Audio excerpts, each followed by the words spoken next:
আমার নাম সুলতানা খাতুন। আমার বাচ্চার বয়স 2.5 বছর। আমার বাচ্চা ইঞ্জেকশন টাইমে নিত। আমার বাচ্চার শরীর অসুস্থ হওয়ার কারণে আমার বাচ্চা কিছু ইঞ্জেকশন নিতে পারেনি। আমি খুব ভয় পেয়ে গেছিলাম এটা নিয়ে, আমি কি করব, অনেক কিছু হয়ে গেছে। তারপর আমি দেখলাম আমি কি করে কি করতে পারবো।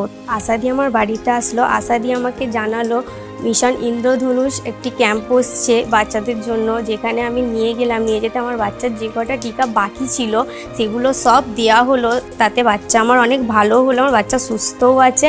আমি ধন্যবাদ করতে চাই আশাদিকে এবং মিশন ইন্দ্রধনুষকে।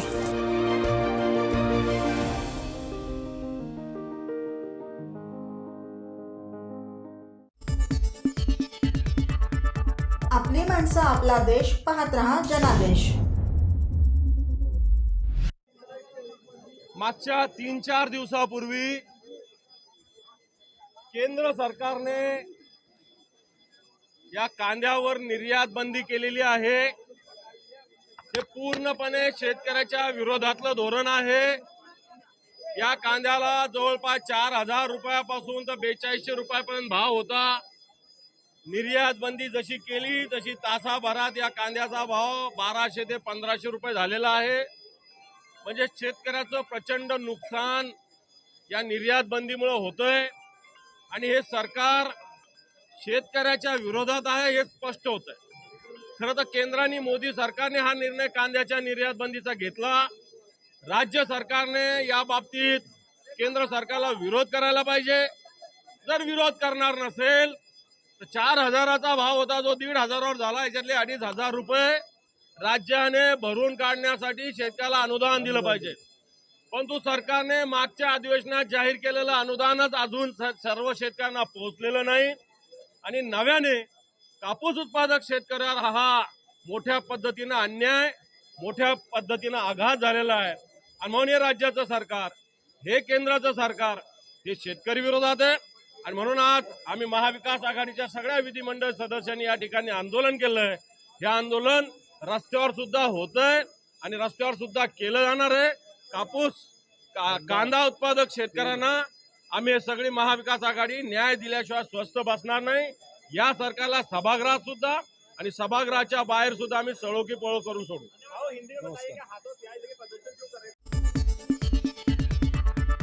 आपली माणसं आपला देश पाहत रहा जनादेश।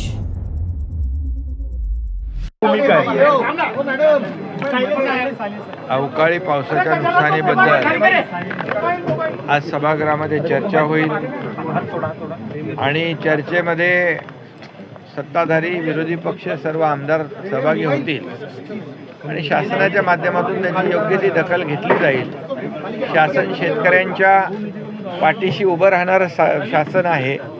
त्यामुळे आता 1.5 वर्षामध्ये जवळपास 10 ते 12 हजार कोटी रुपये आपण अवकाळी, गारपीट, अतिवृष्टीच्या नुकसानीमध्ये दिले। आपण NDRFचे निकष पण बदलले आणि 2 हेक्टरचे 3 हेक्टर पण केले। सततच्या पावसाचं नुकसान धरलं जात नव्हतं तेही धरलं आपण आणि शेतकऱ्यांसाठी आपण पीक विमा योजना 1 रुपयात केली। मोदी साहेबांचे 6,000 रुपये जे शेतकऱ्यांना नमो सन्मान शेतकरी योजना, त्या 6,000 आणखी ॲड केले आपण। त्यामुळे जे नुकसान झालेलं आहे अवकाळीमुळे त्याच्या पूर्णपणे शेतकऱ्यांच्या पाठीशी सरकार उभं राहील। मी आणि उपमुख्यमंत्री स्वतः काही ठिकाणी गेलो, शेतीचं झालेलं नुकसान पाहिलं। त्यामुळे शेतकऱ्यांना वाऱ्यावर सोडणार नाही ही भूमिका सरकारची पहिल्यापासून आहे, आजही तीच भूमिका आहे आणि शेतकऱ्यांना मदत सरकार बिल्कुल देईल।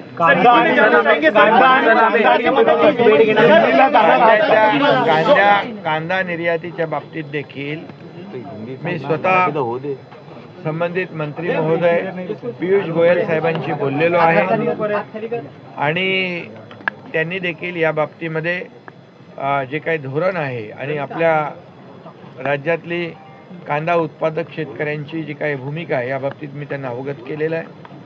एक सकारात्मक त्याच्यातून निर्णय होईल। अशा प्रकारची अपेक्षा आहे. इथेनॉल संदर्भात तुम्ही केंद्रामध्ये जाऊन भेट देणार का? इथेनॉल इथेनॉल संदर्भात देखील गृहमंत्री अमित शाह साहेबांशी संबंधित मंत्री महोदयांशी आम्ही नक्की त्यांची वेळ घेऊन भेट घेऊ. शेवटी राज्याचे जे प्रश्न आहेत केंद्राशी निगडीत ते नक्की त्याच्यावर चर्चा आम्ही करू आणि राज्यातल्या जनतेवर कुठलाही अन्याय होणार नाही. केंद्र सरकारची पण तीच भूमिका आहे. त्यामुळे नक्की त्या बाबतीमध्ये विचार होईल, चर्चा होईल. आतापर्यंत करण्यात आलेल्या पंचनाम्यात आपण काय आज आर्थिक मदती संदर्भात काय धोरण जाहीर करणार आहात? पंचनामे आणखी येत आहेत. काल परवा गेल्या देखील आपण पाहिलं की इकडे नागपूर भागात, विदर्भात पाऊस पडलेला आहे, धानाचंही नुकसान झालेलं आहे आणि त्यामुळे युद्ध पातळीवर पंचनामे करण्याच्या सूचना ऑलरेडी दिलेल्या आहेत आणि तशा प्रकारचं काम सुरू आहे आणि एकंदरीत सगळे पंचनामे एकत्रित आल्यानंतर त्याच्यावर लवकर सरकार तातडीने निर्णय घेईल आणि शेतकऱ्यांना असाही आरोप केला जातोय की ज्या पद्धतीने पीक विम्याची रक्कम शेतकऱ्यांच्या खात्यात यायला पाहिजे होती, मात्र ती रक्कम आलेली नाहीये. नाही, हे बघा, अग्रिम रक्कम जी आहे 25% ती अनेक कंपन्यांनी, बऱ्याचशा कंपन्यांनी देण्याचा निर्णय घेतला. वाटपही सुरू आहे. ज्या ठिकाणी अडथळे आहेत ते अडथळे देखील सरकार म्हणून दूर करू आणि शेतकऱ्यांना जी मदत आहे, कारण शेतकऱ्यांना पीक विमा योजना रुपयामध्ये देण्याचा उद्देशच सरकारचा एवढा आहे की शेतकऱ्याला कुठलेही तोशीस लागू नये, शेतकऱ्याला त्याचा फायदा झाला पाहिजे. उद्धव ठाकरे विधानभवनात कशा प्रकारे स्वागत करणार आहे? सगळ्या आठवड्यात आमदार उद्धव ठाकरे येत आहेत. आमदार उद्धव ठाकरे विधानभवनात येत आहेत. अरे, आमदार म्हणून यायलाच लागेल त्यांना ना, हजेरी तर लागली पाहिजे. रेग्युलर येत नाहीत. आदित्य ठाकरे सुद्धा तिसऱ्या दिवशी येत आहेत. पुढे किती बसतील? गांभीर्य नाही यावरून शेतकऱ्यांच्या बद्दल किंवा महाराष्ट्राच्या बद्दल असलेलं जे काही गांभीर्य आहे ते दिसून येईल. आपली माणसं, आपला देश, पाहत रहा जनादेश. आव्हाड साहेब, हिवाळी अधिवेशनात आपली उपस्थिती लाभली आहे. आज तुम्ही हिवाळी अधिवेशनाला आलात, पहिली प्रतिक्रिया? हिवाळी अधिवेशनाला तुम्ही दरवेळेस पहिल्यांदा आलो असं नाही.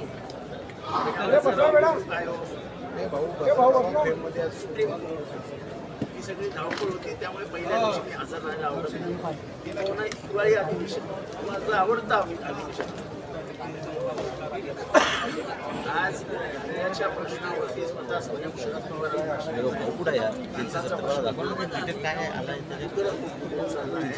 मीडियात बंद करण्याचा या सरकारचा वेळेपणाचा निर्णय आहे. या सरकारला कुठल्याही कांदा उत्पादकाबद्दल कधी राहिलेलं नाही. अख्खा नाशिक जिल्हा उद्ध्वस्त आहे.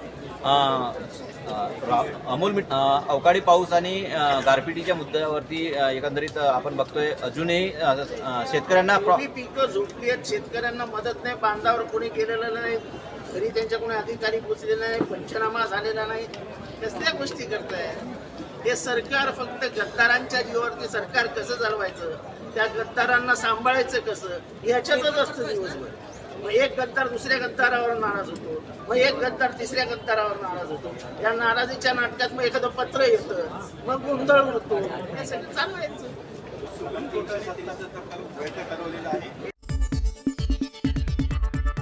आपली माणसं, आपला देश, पाहत रहा जनादेश. असं आहे की महाराष्ट्रातील शेतकरी पीक विम्याच्या बाबतीत अतिशय नाराज आहे.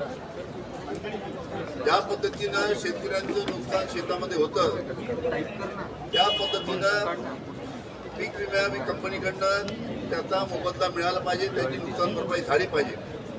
पण असं महाराष्ट्रामध्ये कुठेही होत नाही. त्याच्यामुळे या पीक विमा योजनेवर, या सरकारवर महाराष्ट्रातील शेतकरी अतिशय नाराज आहे. एकच मी तुम्हाला पत्र एक वाचून दाखवतो. दिलीप राठोड हा राहणार शिवणी, तालुका घाटंजी, जिल्हा यवतमाळ यांनी लिहिलेलं पत्र. याच्यात थोडक्यात मजकूर मी आपल्याला वाचून दाखवतो. या पत्रामध्ये म्हटलं आहे की माझं जे मोठ्या प्रमाणात संत्रा आणि सोयाबीनचं नुकसान झालं, त्याच्यामुळे मला राज्य शासनाकडनं जो पीक विम्याचा मोबदला मिळाला तो होता 52.99 आणि इतका मोठा मोबदला मिळाल्यामुळे मी खुश झालो. मला फार आनंद झाला. आणि त्याच्यापुढे त्यांनी वाक्य लिहिलं आहे की मला इतका आनंद झालो की माझ्यासाठी माझ्यासारख्या गरीब शेतकऱ्यासाठी ही 52.99 रक्कम 50 रुपयापेक्षा सुद्धा मला मोठी वाटायला लागली. हे वाक्य त्यामध्ये त्यांनी लिहिलं आहे. आणि त्याच्यामध्ये अजून त्यांनी लिहिलं आहे की ही 52.99 ही रक्कम मला घरी नेण्यासाठी मला भीती वाटते की इतकी मोठी रक्कम मी माझ्या घरी कशी घेऊन जाऊ. त्याच्यामुळे मी माझ्या घरून एका बंडीमध्ये टाकून माझी वडिलोपार्जित तिजोरी कलेक्टर ऑफिस आणली आहे. आणि त्या तिजोरीमध्ये मी ही रक्कम माझ्या घरी घेऊन जाणार आहे. पण ही रक्कम घरी इतकी मोठी 52.99 रक्कम जेव्हा घरी घेऊन जायची, मोठी रक्कम घरी घेऊन जायची, त्याच्यामुळे मला भीती वाटते. आणि त्याच्यामुळे मला पोलिसांचं संरक्षण द्यावं. कारण की 52.99 इतकी मोठी रक्कम आहे. याच्याकडे या रकमेकडे अनेक गुन्हेगारांचं अनेक लोकांचं डोळीचं लक्ष लागलेलं आहे. त्याच्यामुळे मला 6 सशस्त्र पोलीस ही 52.99 रक्कम घरी देण्यासाठी मला संरक्षण द्यावं अशा पद्धती त्यांनी विनंती केली आहे. आणि त्याच्यामध्ये अजून त्यांनी हेही म्हटलं आहे की या 52.99 भरीव विमा कंपनीकडनं मला मदत झाली आहे. त्या 52.99 मी माझं कर्ज फेडीन. त्याचबरोबर माझी पत्नी आजारी आहे, तिच्यासाठी दवाखान्यामध्ये खर्च करीन. आणि त्याचबरोबर जी रक्कम उरेल त्या रकमेमध्ये मी माझ्या सर्व परिवाराला घेऊन गुवाहाटीला जाईल असं यांनी त्याच्या पत्रामध्ये नमूद केलेलं आहे. पत्र मी आपल्या माहितीसाठी आपल्याकडे पाठवतो. आपली माणसं, आपला देश. पाहत रहा जनादेश. सर्व नागरिकांना आवाहन करण्यात येत आहे की सध्या डासांमार्फत पसरणाऱ्या डेंग्यू या आजाराचा प्रसार रोखण्यासाठी प्रत्येकाने पुढील प्रमाणे कार्यवाही करावी.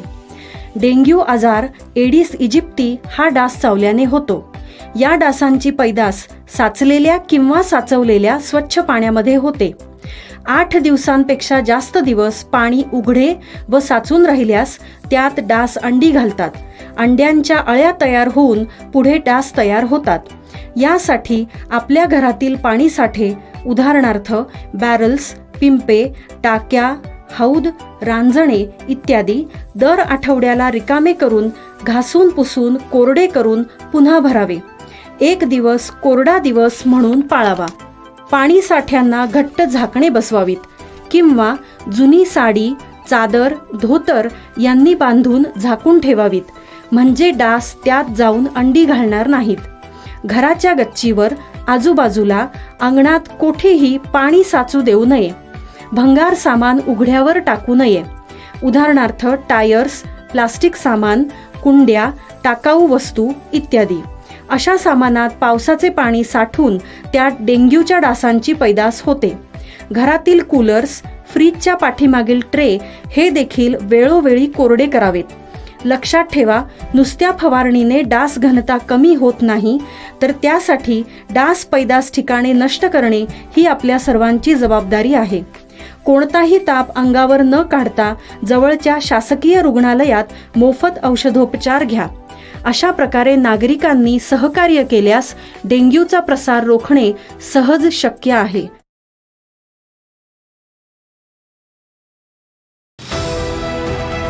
TJSB सौर शक्ती कर्ज. Go green. करा वीज बिलावर बचत. आकर्षक व्याजदर, 84 महिने परतफेड कालावधी, 80% लोन. व्यावसायिक आणि उद्योजकांकरता सुद्धा. अधिक माहितीसाठी तुमच्या जवळच्या शाखेला भेट द्या किंवा संपर्क साधा.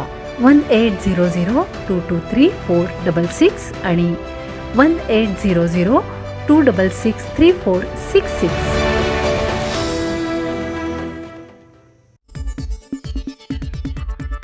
आपली माणसं, आपला देश. पाहत रहा जनादेश. दुसरी गोष्ट, सध्या पत्रांचा जमाना आहे. आम्ही एक पत्र दिलेले, एक निवडणूक आयोगाला पत्र दिले, त्याचं उत्तर आम्ही देतो आहोत. धर्माच्या नावावरती, देवाच्या नावावरती मतं मागायला परवानगी जर असेल तर आम्ही सुद्धा सुरू करतो. त्याच्यानंतर वाटतं काल परवा आपण एक पत्र दिले माननीय उपमुख्यमंत्र्यांना, कारण त्यांनी एक पत्र दिलं होतं त्यांच्या बाजूला. कारण आता मी सभागृहात जाऊन आलो, मला असं वाटलेलं की पत्र दिले एका उपमुख्यमंत्र्यांनी बसण्यात काही अंतर पडले की काय. तसं नाही, बाजूबाजूला बसतायत, पण बाजूला बसलेले असले तरी सुद्धा पत्र त्यांना लावावं लागतंय. तर ते राजमान्य राजश्री पत्र लिहिण्यास कारण की त्या पत्राचं उत्तर कधी मिळणार त्याची वाट बघतोय. आणि ते पत्र आपल्याला माहिती आहे नवाब मलिकांबद्दलचं आहे. जर एवढ्या भावना त्यांच्या तीव्र असतील तर आम्ही त्यांचं स्वागत करतो, त्याचा आदर करतो. भारतीय जनता पक्षाच्या भावना देशप्रेमाबद्दल एवढ्या उचंबळून आलेल्या असतील तर मग आम्ही त्यांना जे पत्र दिले त्या पत्राचं उत्तर सुद्धा कधी मिळणार हे सुद्धा आम्हाला माहिती नाही. आणि ते पत्र तुम्हाला माहिती आहे, ज्या न्यायाने नवाब मलिकांना त्यांनी सांगितलं की यांना दूर ठेवा, पण तोच न्याय दुसऱ्याला लावणार आहात की नाही. कारण एकाला एक न्याय आणि दुसऱ्याला एक न्याय हे लोकांना पटेल काय हा सुद्धा महत्वाचा प्रश्न आहे. थोडक्यात सांगायचं म्हणजे नवाब मलिकांना एक न्याय लावणार असाल तर तोच न्याय प्रफुल्ल पटेलना लावून त्यांच्यापासून तुम्ही अंतर ठेवणार आहात की नाही. आणि ती मालमत्ता इक्बाल मिर्चीची म्हणून त्यांच्याबरोबर व्यवहार केला म्हणून स्वतः माननीय पंतप्रधान, मला आठवतंय कारण तेव्हा आमची युती होती, बांद्रा कुर्ला कॉम्प्लेक्सच्या सभेत बोलले होते की कुछ लोग मिर्ची का व्यापार करते हैं, कुछ लोक मिरची से व्यापार करते हैं. तर आता ज्यांनी मिरची बरोबर व्यापार केलेला आहे त्यांच्याबरोबर हा सत्तेचा व्यापार तुम्ही चालू देणार आहात की त्यांच्यावरती त्यांची जी मालमत्ता ईडीने जप्त केली ती सगळी लक्षात घेता त्यांच्यावरती तुम्ही कारवाई पुढे चालू ठेवणार आहात की नाही हे सुद्धा आम्ही प्रश्न विचारले, त्याची वाट बघतोय. आता जसं अधिवेशन पुढे सरकेल तसं जनतेच्या प्रश्नाला आम्ही वाचा फोडू आणि आम्हाला अपेक्षा आहे की सरकार त्या प्रश्नाला योग्य ते नुसतं उत्तर कागदावरती नाही तर कृतीतून देईल. आपली माणसं आपला देश, पाहत रहा जनादेश. कलम 370 कलम सर्वोच्च न्यायालयाने वैध ठरवलेला आहे. आपली काय प्रतिक्रिया? आणि पुढील वर्षी सप्टेंबरच्या आधी जम्मू काश्मीरमध्ये विधानसभा निवडणुका घेण्यासंदर्भात आदेश दिले. खरं म्हणजे सुप्रीम कोर्टाने लोकांच्या मनातला कौल दिलाय, निर्णय दिलाय. त्यामुळे मी सर्वोच्च न्यायालयाचे मनापासून धन्यवाद मानतो. 370 कलम काश्मीरमधलं हटवलं जावं यासाठी या देशातली जनता गेले अनेक वर्षापासून स्वप्न पाहत होती. आणि हिंदुहृदय सम्राट बाळासाहेब ठाकरे त्यांचंही स्वप्न होतं की अखंड हिंदुस्थानसाठी काश्मीरमधलं 370 कलम हटवलं गेलं पाहिजे. बाळासाहेब म्हणायचे मला एक दिवस या देशाचा पंतप्रधान बनवा, मी 370 कलम हटवतो आणि अयोध्येमध्ये राम मंदिर बांधतो. तर खरं म्हणजे आदरणीय मोदी साहेबांना धन्यवाद दिले पाहिजे, मोदी साहेबांचं अभिनंदन केलं पाहिजे. त्यांच्या मार्गदर्शनाखाली आपल्या देशाचे कर्मठ गृहमंत्री अमित शाह साहेबांनी हे 370 कलम हटवण्यासाठी जे काम केलं ते लोकांच्या मनातलं एक स्वप्न पूर्ण केलेलं आहे. आणि म्हणून सावरकर असतील, स्वातंत्र्यवीर सावरकर असतील, बाळासाहेब असतील, यांचं स्वप्न होतं अखंड हिंदुस्थान. आणि हे स्वप्न जे आहे मला वाटतं या देशाचे आदरणीय प्रधानमंत्री मोदी साहेबांनी जसं देशाचं एक नाव संपूर्ण जगभरामध्ये उंच केलं, ते नक्कीच अखंड हिंदुस्थानसाठी पूर्ण प्रयत्न करतील. आणि ते एकदा बोलले म्हणजे बोलले. मोदी गॅरंटी या नुकत्याच झालेल्या 3 राज्याच्या निवडणुकांमध्ये दिसलेली आहे.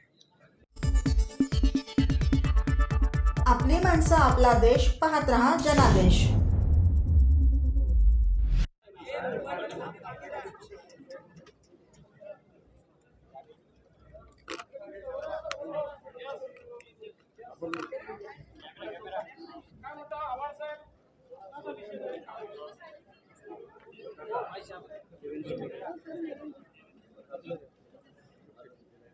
मोबाईल